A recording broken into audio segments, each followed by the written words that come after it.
The attorney accused of aggravated sexual assault gets a bond. The Parkland Shooter Judge gets a public reprimand. And don't live at this apartment complex if you own anything of value, including your life. A bad man has been arrested in Austin, Texas. Hey, pot smokers, they're coming for your guns.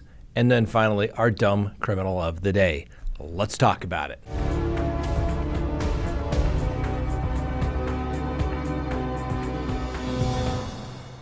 Good day, everyone. My name is Scott Reich, and this is Crime Talk.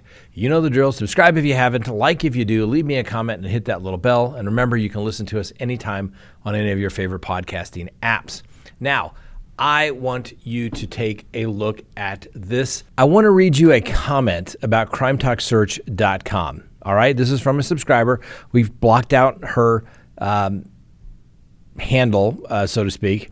But it says, I always thought Scott's ad for Crime Talk Search was just for profit and sort of idiotic until I tried it.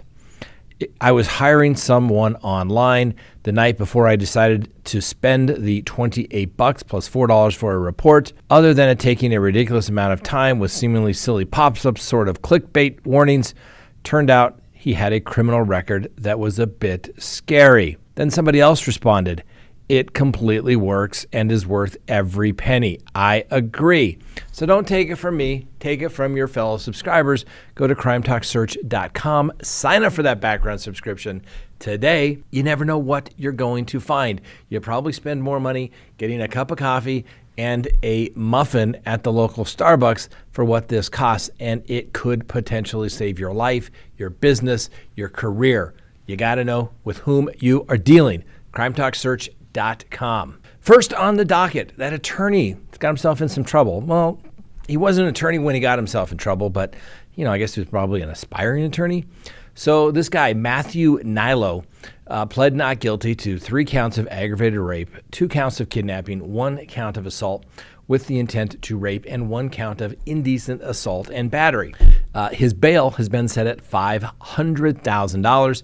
And if he can, in fact, post that bond, he will have to be on GPS monitoring and stay away from any of the alleged victims. Don't harass, molest, intimidate, retaliate against anyone.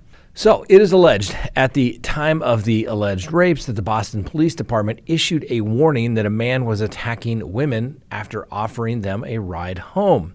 Well, federal agents allege that a New Jersey attorney committed a series of these violent rapes in Boston after tracking down his relative's DNA on a commercial genealogy database.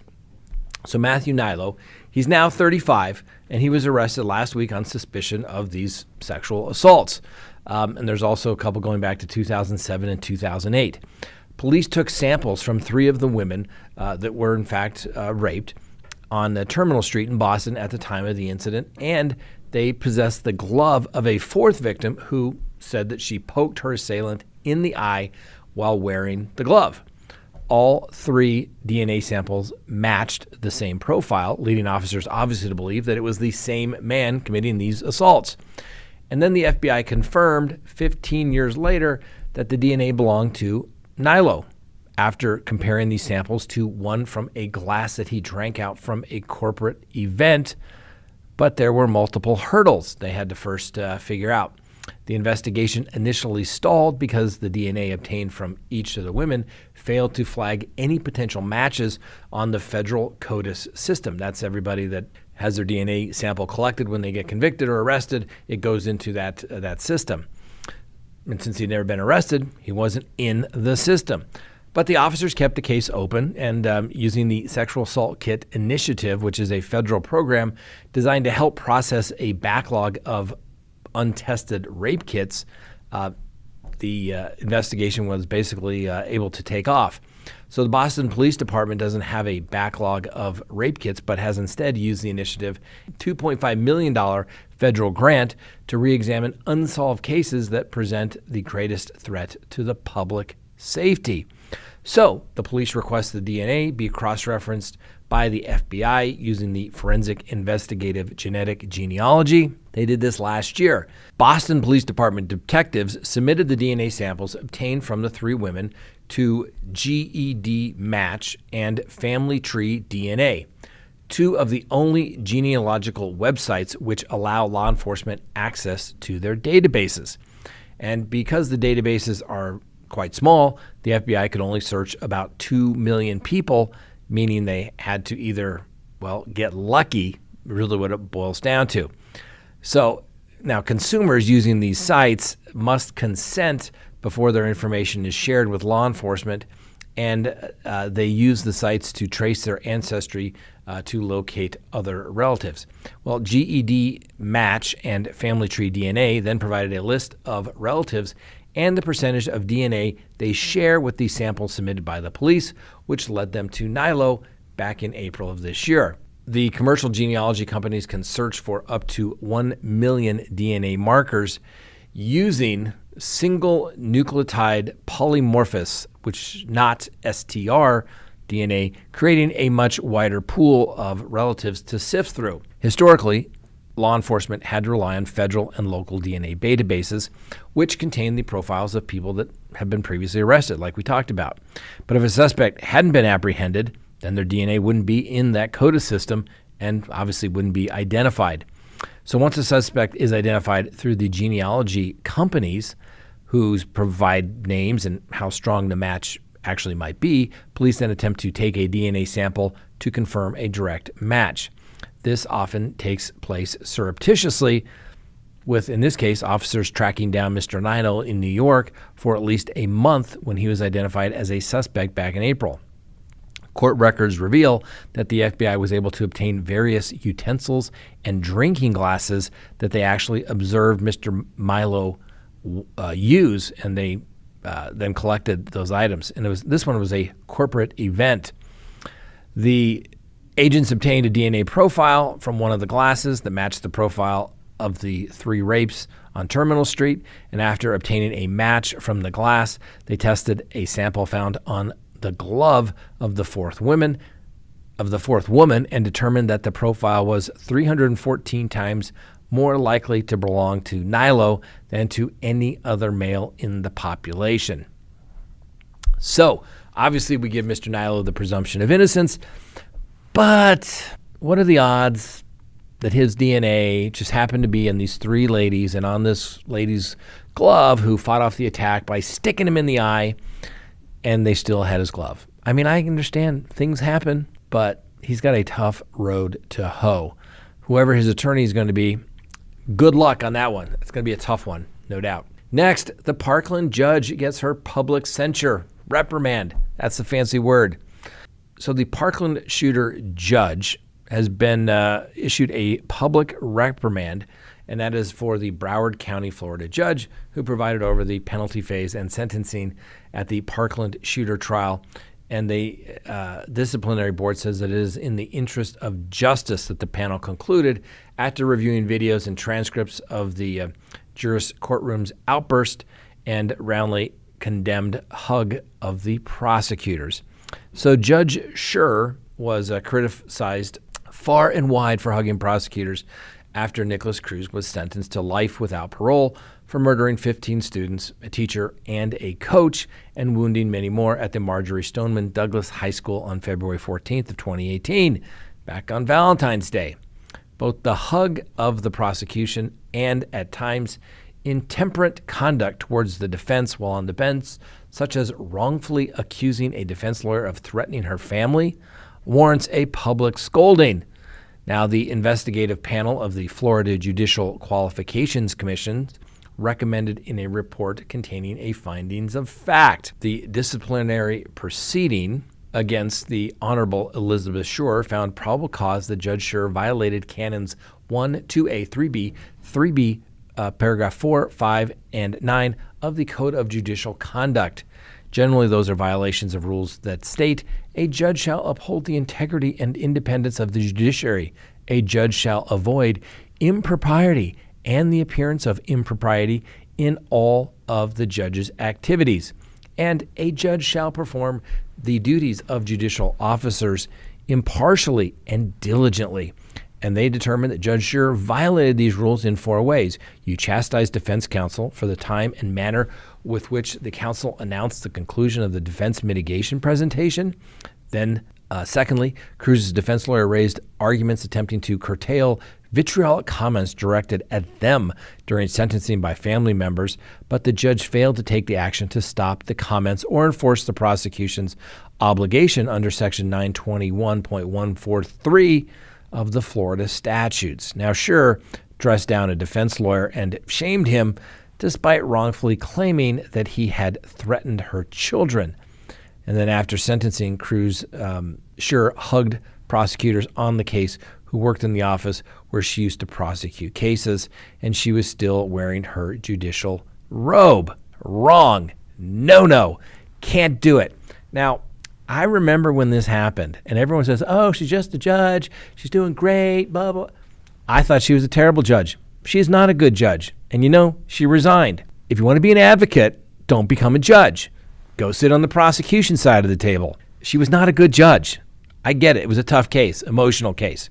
She was not a good judge. And at the conclusion of the sentencing hearing, the judge stepped down from the bench in your judicial robe and embraced prosecution team members. You also embraced victims and family members of the victims. The panel, made up of attorneys and judges, noted that Schur was disqualified from another death penalty case in April due to her decision to hug the prosecution in the Cruz case. And according to the panel, Judge Schur claimed that she also offered to hug the defense lawyers at the end of Cruz's trial.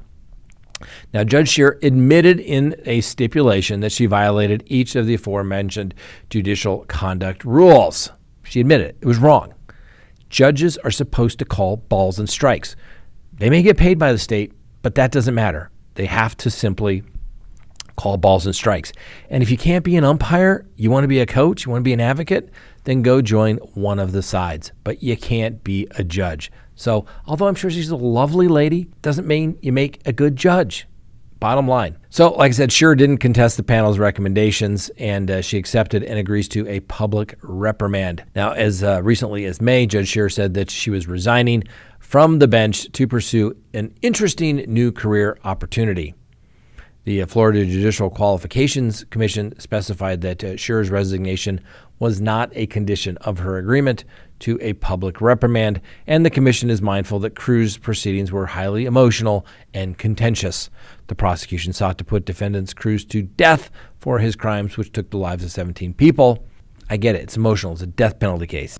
Obviously, the publicity surrounding the case created stress and tension for all participants. However, regardless of the gravity of the accusations or level of attention given this matter, the commission expects that judges will ensure due process, order, and appropriate decorum, and will always act with dignity and respect, and to promote the integrity and impartiality of the judiciary. In limited instances, during this unique and lengthy case, Judge Schur allowed her emotions to overcome her judgment. I got beat up in the comments when I said I didn't think that was appropriate for the judge to do what she did. I don't think the defense attorney, threatened her. I was like, what? Are you kidding me? But I get it. Some people could be good judges, maybe civil judges, but this is not the case for her. I'm sorry she got reprimanded. I don't think she resigned because of that. She'll probably be like the next Judge Judy on TV or something. But the reality of it is she's not a good judge.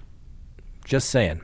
All right, don't live here if you have anything of value, including your own life or your family. So Terrence Montgomery and his neighbor, Cedric Verner, both are being evicted after confronting armed thieves at their apartment complex. And Mr. Montgomery said that his neighbor called him on the morning of May 22nd after he saw surveillance footage that showed individuals trying to steal his girlfriend's car. He grabbed his gun before going outside to stop the vehicle from being stolen. Mr. Montgomery said that the robbers began to shoot at him when he went outside his door. He said, quote, "They opened fire, shooting out my neighbor's window," he claimed. "I shot back 2 or 3 times.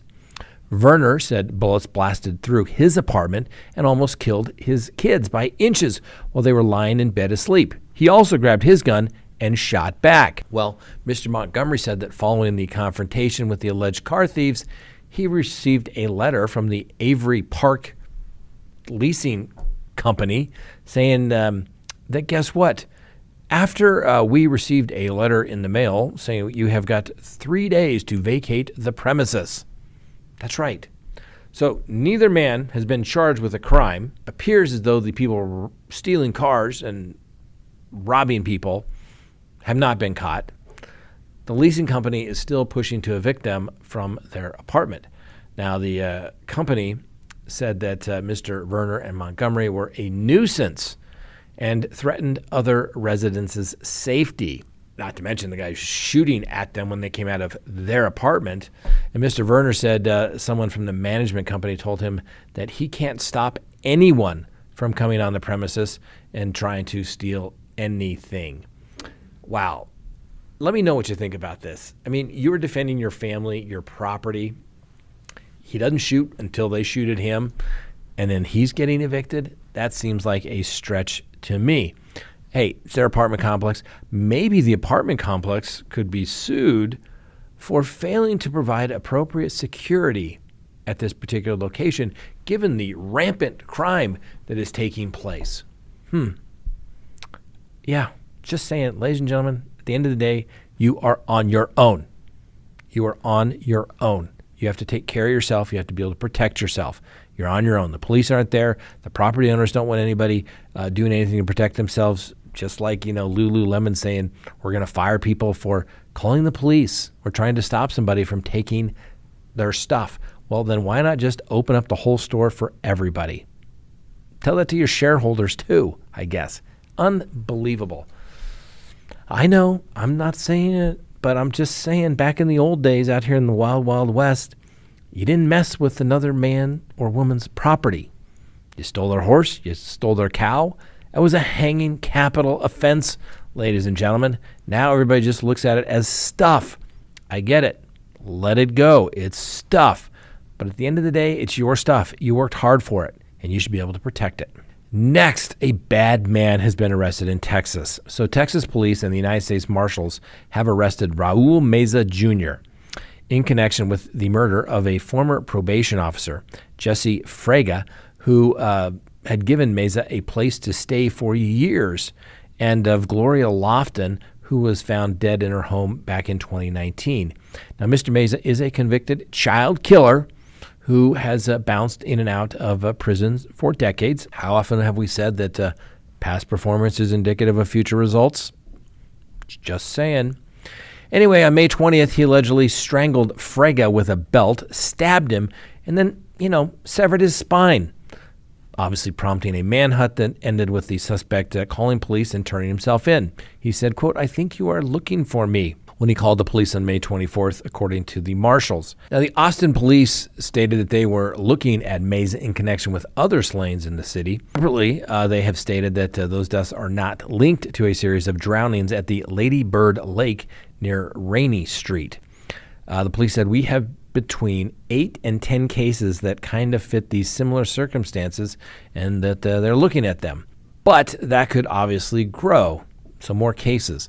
Austin police have also stated that Meza's arrest has not changed or affected their prior statements, that detectives had found no evidence of a serial killer or foul play involved in the Rainey Street and Lady Bird Lake incidents.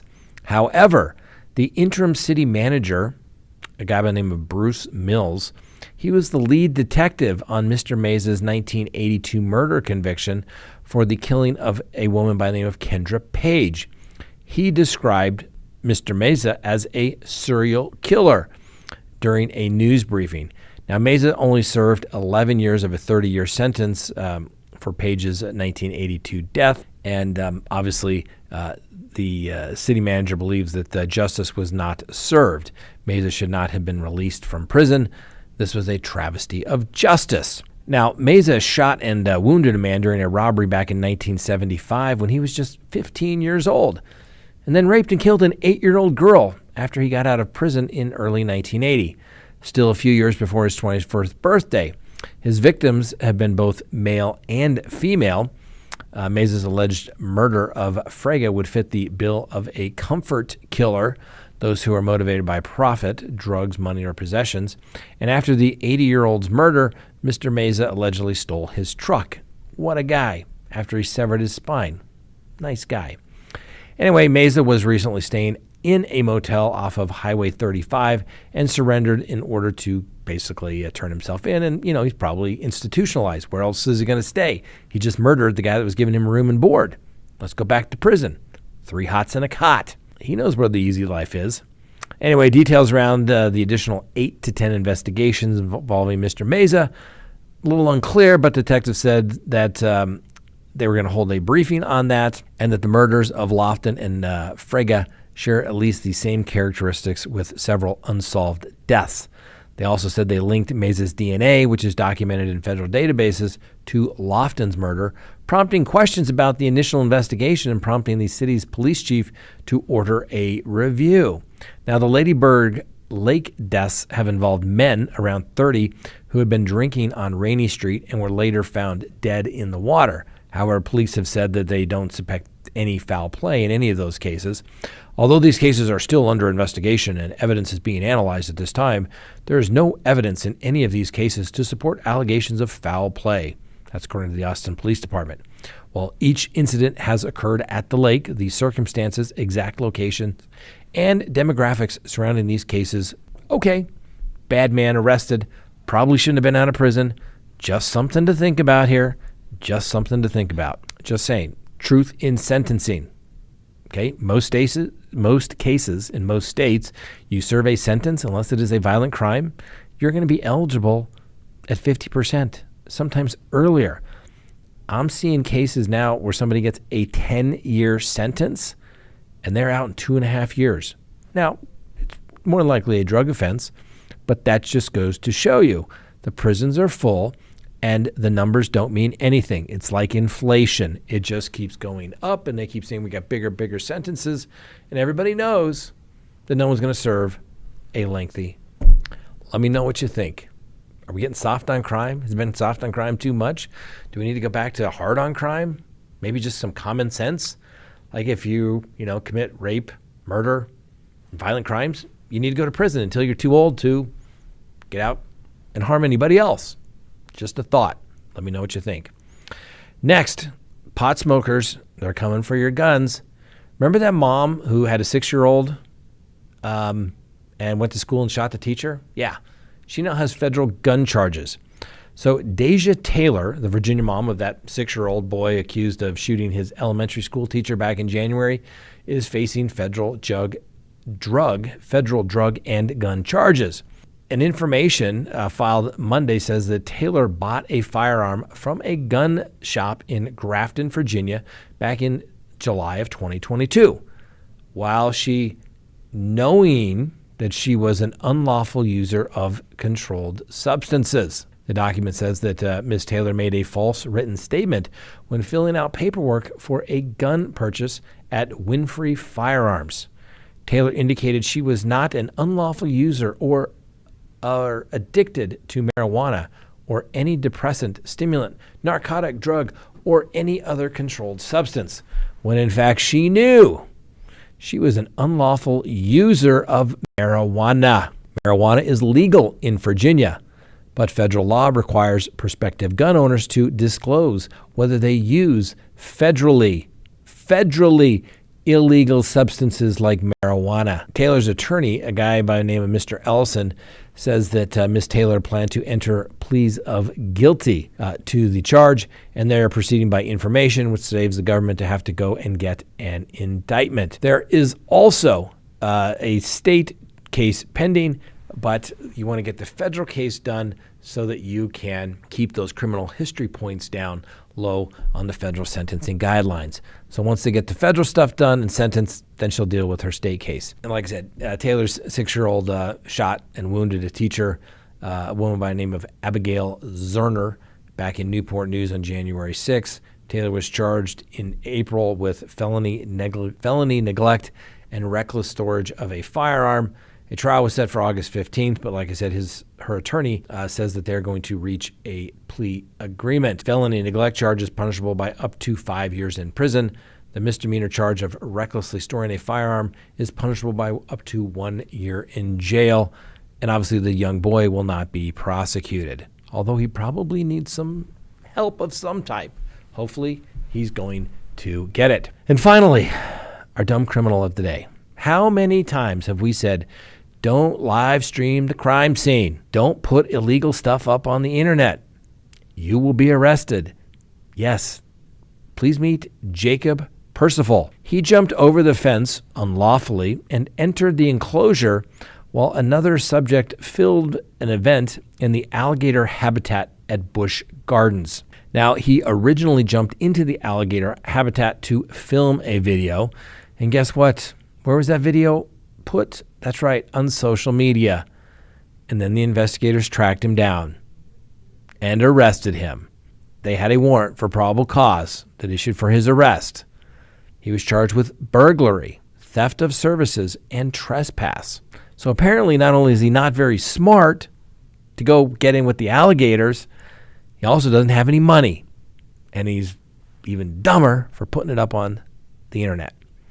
And the theme park, Busch Gardens, says, we will not tolerate this blatant disregard of our safety rules and are working with law enforcement on this matter. The safety and well-being of our guests, ambassadors, and animals remains a top priority. I understand Busch Gardens. Next thing you know, we have a gateway crime here. You're jumping fences to get into the alligator pit where you could be eaten and probably a little Darwinism taking place and you'd be eaten up. Or guess what? Next thing you know, you're going to be jumping turnstiles, cutting in line at the concession stands. It is a gateway crime. Strict enforcement is necessary. All right, sir. You are a dumb criminal of the day. All right, thanks for joining us. Please join us tonight, 6 p.m. Mountain Time. We're going live. Have a lot to talk about, taking your questions and your calls. We'll see you tonight.